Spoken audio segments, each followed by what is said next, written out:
Hi everybody, this is Anne. A lot of people are using Georgies interactive pigments to decorate their pottery. I wasn't familiar with them, so in this video I'm going to check them out. Georgies has developed a series of 8 blends of raw oxide stains. They can be brushed alone on bisqueware or in a variety of different ways when paired with glazes. They have a wide firing range from cone 05 up to cone 10 and even reduction. Now, we are not compensated by Georgies in any way, but thanks to your support, we were able to purchase the pigments and glazes and experiment with them for you. Their website gives suggestions of several different glaze and pigment combinations. We picked a few that looked intriguing to us for the video. The first thing I did was to create textured bisque-fired tiles to experiment on. I also created some textured pieces because I know you guys like it when I include finished samples. Now here's Georgies tree bark. The instructions say to mix it half and half with water.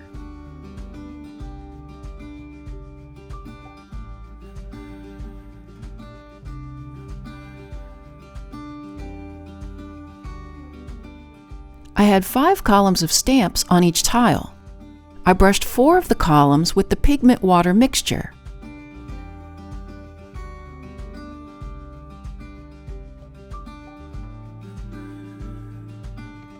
On the second column, I sponged back the stain. I also sponged it back on the 4th column. Over the tree bark, I brushed 2 coats of zinc-free clear on columns 3, 4, and 5. Then on the 5th column, I brushed the pigment over the clear glaze. That way I have 5 different combinations on just one tile.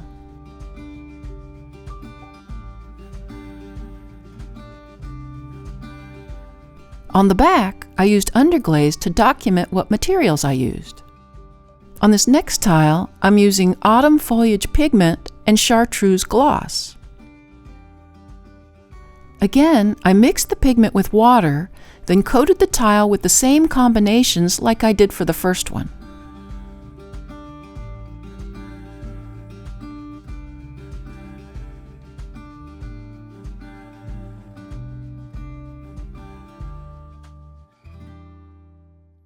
On the 3rd tile, I used the golden straw pigment. Now some pigments were harder to wipe away, but the golden straw came off pretty easily. I paired this one with the latte glaze.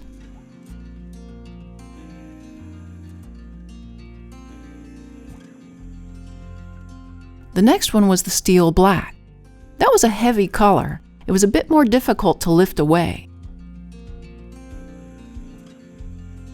Here's the winter storm. It applies as a light gray color but fires much, much darker.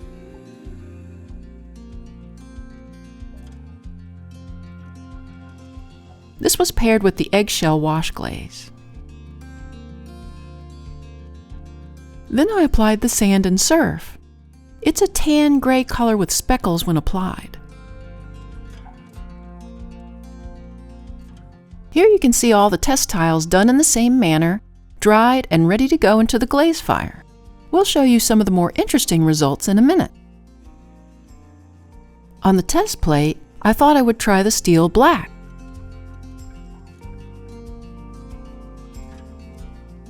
I wiped the pigment back and applied the eggshell wash.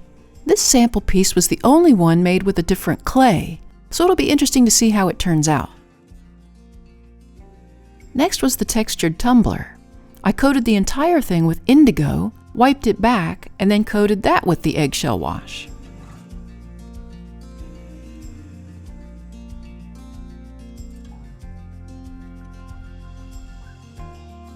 Next was the faceted and carved vase. I used the winter storm on that and wiped it back. It lifted off fairly easily. I then brushed on the zinc-free clear.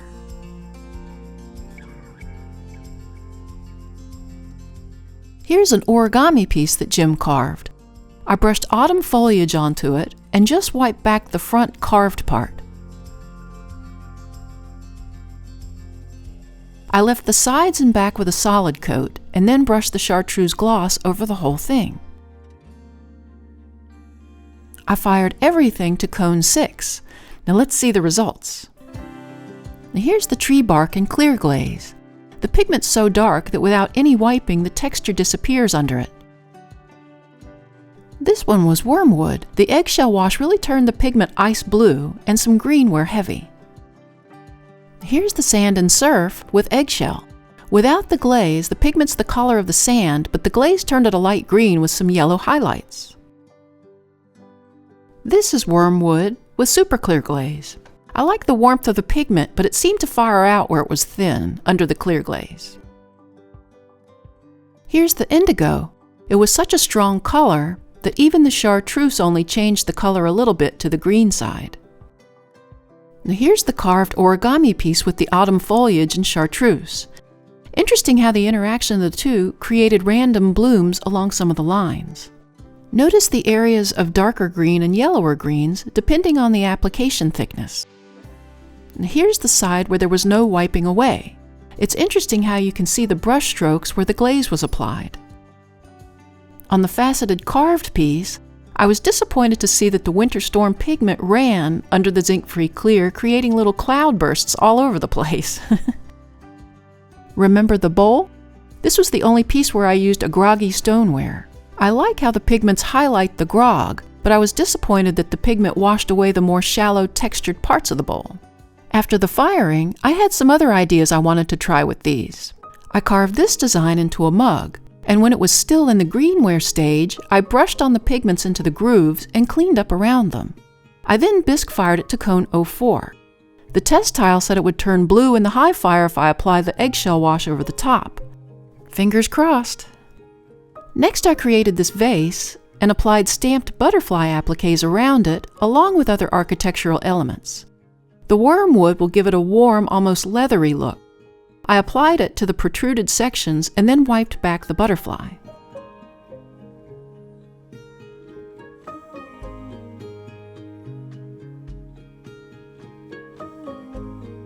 I liked the appliques and created this stamped applique piece.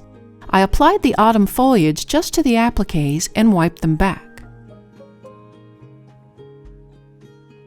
To prevent dripping, I held the piece upside down when wiping with a damp sponge.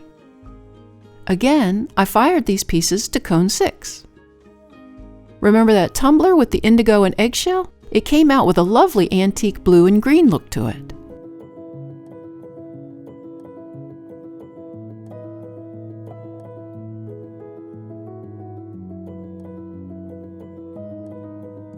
Here's the carved mug with the wormwood and the eggshell. Since I knew it would turn light blue, I applied a matching glaze to the rim and foot to get this elegant piece. I like how that eggshell wash is more of a matte finish.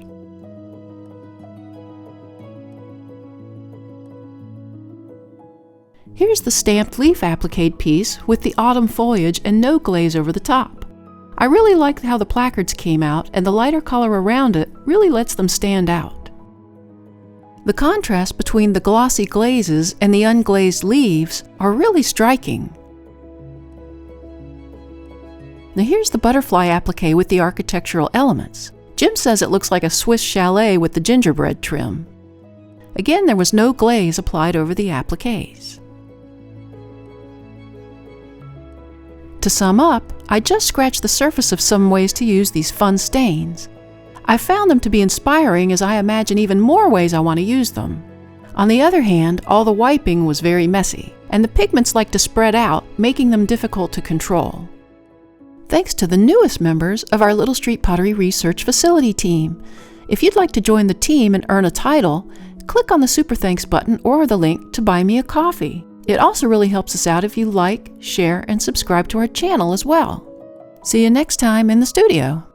And here's the pickle dish with the sand and surf and the chartreuse glaze.